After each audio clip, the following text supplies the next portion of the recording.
হাঁস আর খরগোশ র্যাকেট খেলছিল। হাঁস আর খরগোশ। তারা তোর মজা দেখাচ্ছি, এদিকে নায়িকা শাবনূর র্যাকেট খেলছে। Excuse me ma'am, excuse me ma'am. আর তখনই নায়িকা খরগোশ উল্টে গিয়ে ব্যথা পায়, আর তখন নায়ক হয়ে যায় বাপনি তো গেছিল বেশি। তারপর আস্তে আস্তে পরিচয় হয়ে তাদের মধ্যে প্রেম জমে যায়। আর কিছুক্ষণ পরই তারপর খরগোশ হাঁসকে বলে, তুই কি বলতে পারবি প্রেম কাকে বলে? হাঁস বলে, আমার কাল্লুকে কেউ ভালোবাসেনি, তাই জানিও না। তাহলে শোন। প্রেম মানুষকে নষ্ট করে। হাঁস আর খরগোশ র্যাকেট খেলছিল।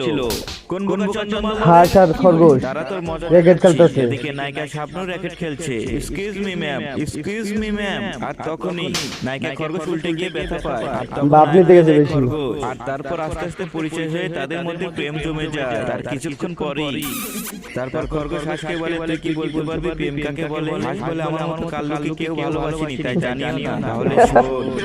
কাল্লু, প্রেম মানুষকে নষ্ট করে। কাল্লু। প্রেম নিশা